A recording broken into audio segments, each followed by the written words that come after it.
Hello বন্ধুরা, প্রিয়া ইপসা কিচেনে তোমাদের সবাইকে স্বাগত।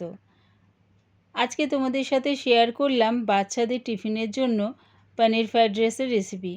শুধু বাচ্চাদের কেন, তোমরা যারা কলেজে যাও বা যারা অফিসে যাও তারাও এরকম লাঞ্চ বক্সে এরকম পনির ফ্রাইড রাইস বানিয়ে নিতে পারো। খুব তাড়াতাড়ি এটা হয়ে যায় আর দারুণ খেতে লাগে। তবে দেখে নাও আমি এটা কেমনভাবে তৈরি করি। গ্যাসটাকে হাই ফ্লেমে রেখে একটা কড়া বসিয়ে দিয়েছি। তার মধ্যে দিয়ে দিলাম 2 চামচ রিফাইন তেল। তেলটা ভালো মতন গরম হয়ে গেলে ফোড়নের জন্য দিয়ে দিলাম সাদা গোটা জিরে। যখন দেখবে ফোড়নের থেকে সুন্দর একটা গন্ধ বেরোচ্ছে তখন দিয়ে দিলাম গাজর কুচি। গাজরটা দেখো এরকম ছোট ছোট টুকরো করে কেটে নিয়েছি। এটা তেলের মধ্যে দিয়ে একটু ভাজা ভাজা করে নেব। এবারে এর মধ্যে দিয়ে দিলাম একটা মাঝারি সাইজের পেঁয়াজ কুচি। পেঁয়াজটাও কিন্তু আমি একদম কুচি কুচি করে কেটে নিয়েছি। পেঁয়াজটা দিয়েও একটু ভাজা ভাজা করে নিচ্ছি।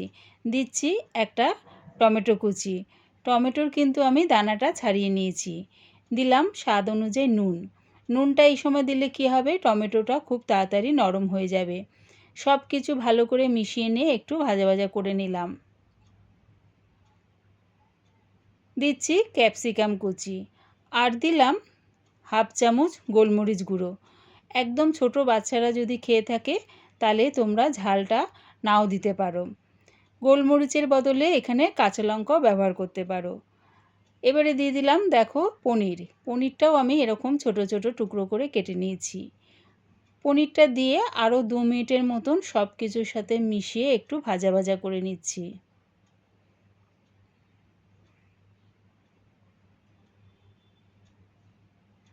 এবারে দিয়ে দিলাম দেরাদুন চালের ভাত। ভাতটা কিন্তু আগের থেকে যদি করে রেখে দাও তাহলে এই পনির ফ্রাইড রাইস খুব তাড়াতাড়ি হয়ে যায়। ভাতটা দিয়ে দিলাম 1 চামচ ঘি। এবারে সব কিছুর সাথে ভালো করে মিশিয়ে নেব। সব কিছু যদি কেটে গুছিয়ে রেডি করে রাখা যায় তাহলে এটা বাচ্চাদের টিফিনে খুব তাড়াতাড়ি বানিয়ে দেওয়া যায়। সব কিছু দেখো ভালো করে মিশিয়ে নিয়েছি। রেডি হয়ে গেছে পনির ফ্রাইড রাইস। একবার আমার মতন করে এই পনির ফ্রাইড রাইস বাড়িতে বানিয়ে দেখো, কেমন হয়েছে কমেন্টের মাধ্যমে জানিও।